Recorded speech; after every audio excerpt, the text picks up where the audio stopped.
ça a été très complémentaire avec ce qu'on avait vu précédemment, et en particulier avec toutes les questions que vous avez traitées sur la substitution, qu'on n'avait pas vraiment vu encore. Donc merci beaucoup pour ça. Maintenant, on a un petit temps de questions, et on va commencer par Claude.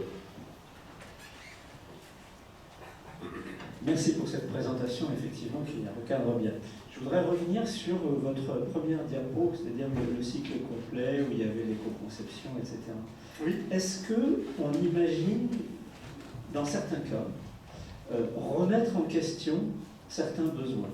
Je prends l'exemple que vous avez pris du remplacement de, je ne sais plus quoi, par des nanofils d'argent, là, où il s'agissait de faire des espèces d'écrans de télé sur des surfaces souples.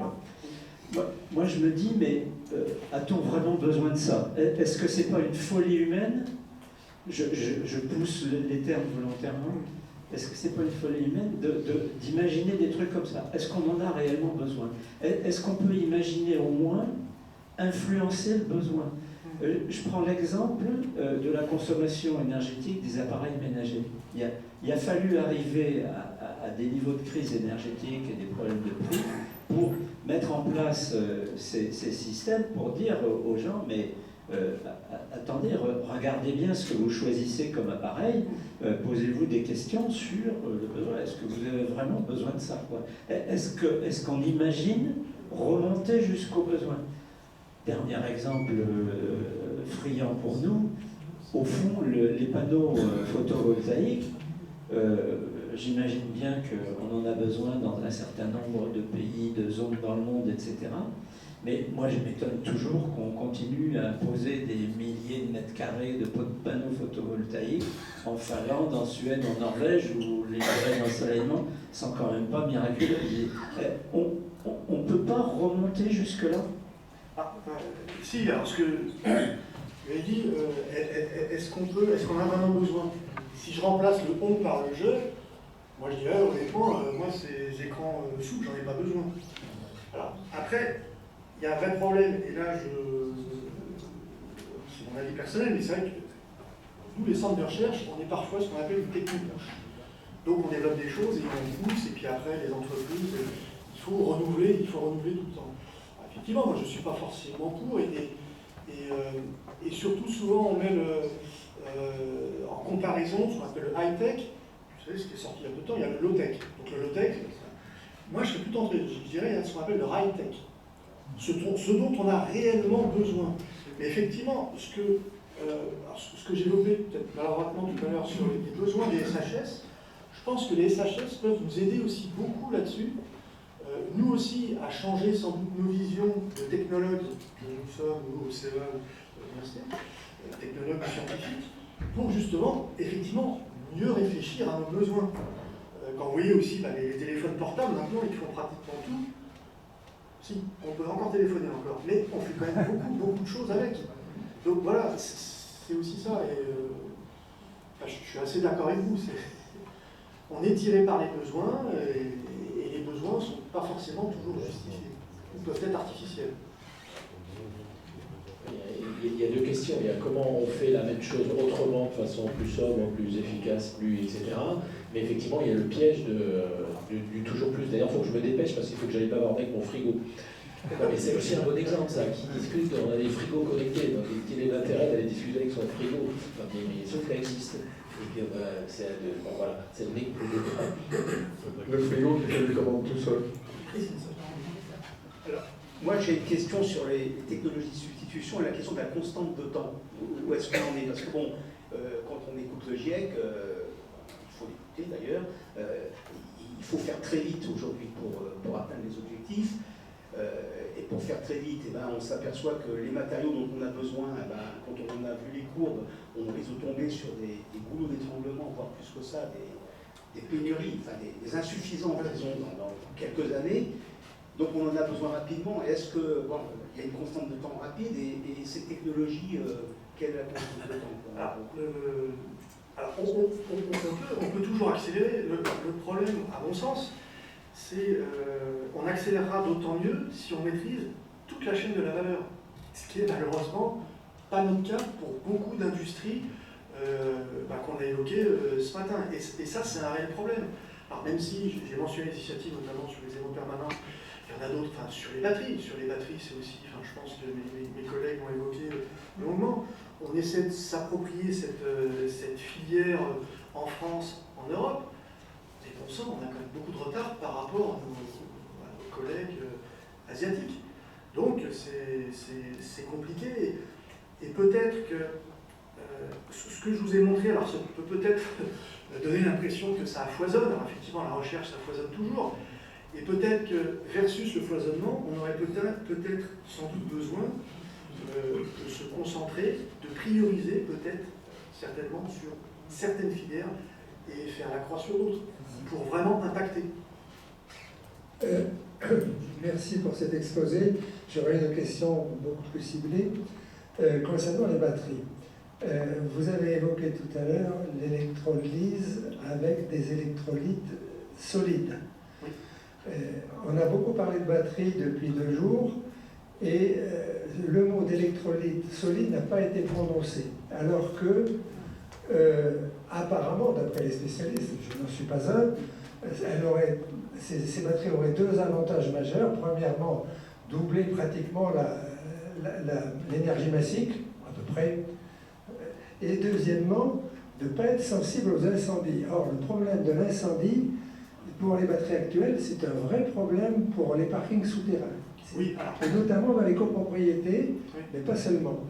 Donc, où est-ce qu'on en est de ces batteries solides? Parce que j'ai lu dans la presse, mais je ne sais pas ce que ça vaut, les Japonais, ou je crois que c'est un constructeur japonais qui prétend être capable d'en fournir d'ici 2-3 ans. Donc, je ne sais pas, où est la vérité là-dedans? Oui. Alors déjà, avant de laisser la parole à mon collègue expert des batteries, sur l'hydrogène, ce que j'ai montré, alors en fait, on a effectivement des électrolytes solides, mais qui n'ont strictement rien à voir avec les électrolytes solides, ce n'est pas les mêmes ions qui doivent diffuser, etc., qui doivent conduire dans ces électrolytes. Donc c'est 2 choses complètement différentes. Après, je vais laisser mon collègue Didier répondre sur le volet batterie. En particulier sur les batteries solides. Alors les batteries solides, ça existe depuis très longtemps, puisqu'en 1992, on a une société française qui s'appelle Bolloré Technologies, qui, suivant des travaux qui ont été réalisés précédemment par Michel Armand, prof au CNRS à Grenoble, prend le risque, et c'est tout à leur honneur, Bolloré, prend le risque de développer une batterie tout solide lithium polymère, c'est-à-dire qu'il y a une anode de lithium métal, un électrolyte solide polymère à base de polyoxyéthylène, peu importe, conducteur ionique et isolant électronique, et puis une cathode. À l'époque, à base de V2O5, un matériau actif, mais aujourd'hui, c'est passé au LFP. Donc ça rejoint un petit peu ce qu'on a dit hier. Donc c'est pas un concept nouveau. Alors je vais être un peu brutal. Vous pardonnerez, et ce que je dis n'engage que moi, et n'engage pas ni le CEA, ni personne d'autre. Mais lorsque il y a eu un regain en Europe, en 2018, on s'est aperçu que bon, on avait 15 ans de retard, qu'il y avait le feu à la maison, qu'il fallait faire vite. Et bien, l'état de l'art des batteries au lithium-ion, il était déjà connu. Et donc, on a dit qu'est-ce qu'il faut vite, qu'est-ce qu'il faut faire de mieux. Alors, on a sorti un peu ce drapeau-là comme un étendard, pour dire, oui, mais avec ça, vous allez voir ce que vous allez voir, on va pouvoir guérir la fin d'un monde de les hommes incarnés. Et aujourd'hui, alors que c'est un concept sur lequel Bolloré travaille encore aujourd'hui, et initialement, effectivement, un potentiel de densité d'énergie était bien plus importante que le lithium-ion. À l'époque, 92, le lithium-ion venait de sortir, on était à 80 mètres par kilo, Bolloré était à 140. Aujourd'hui, sur le lithium-ion électrolyte liquide, ou gélifié, on est à 240 Wh par kilo, et Bolloré est à 200. Donc on voit bien que les choses se sont inversées et que Bolloré, qui était dans une position de leader, on va dire entre guillemets, il y a quelques années, aujourd'hui, doit mettre les bouchées doubles pour faire comme tous les autres après certains. Mais en tout cas, dans ce que proposait, on va dire, l'Europe, pour dire les choses comme elles sont, eh ben, il n'y avait rien de vraiment nouveau. C'était simplement un truc bondi. Alors, est-ce que, oui ou non, ce concept-là augmente la densité d'énergie?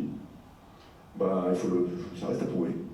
Sur le principe, oui, sur le calcul, oui, mais dans la réalité, c'est beaucoup moins facile parce qu'il y a une anode, je ne vais pas descendre dans le détail, mais il y a une anode de lithium métal qui doit être épaisse, Et quand à la recharge, on reconstitue le lithium-métal, ça forme des dendrites et c'est un des problèmes particuliers de la technologie tout solide. Qu'elle soit à électrolyte solide polymère ou qu'elle soit à électrolyte solide céramique ou voilà. La plupart du temps, quand tu as évoqué les annonces dans le monde, la plupart du temps, quand on a des annonces dans ce domaine, on s'aperçoit quand on gratte un peu qu'il y a quelque part un petit gélifiant qui est ajouté pour en faire un pseudo-électrolyte gélifié liquide. Hein, mais que c'est solide en tout bien tout honneur. Voilà. Je ne sais pas si j'ai répondu à la question. Peut-être y a-t-il une petite dernière question que les orateurs suivants sont arrivés. Tenir notre idée.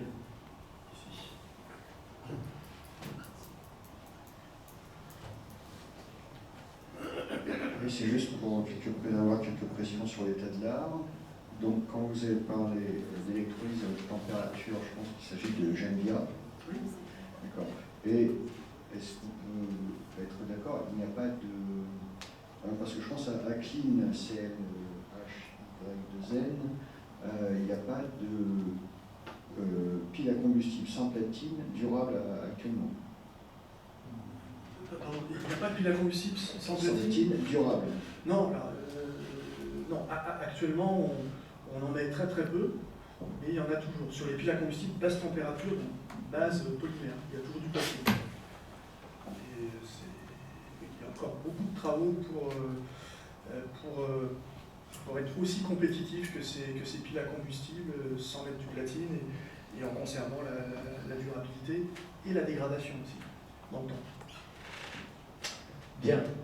Merci infiniment. C'était encore une fois très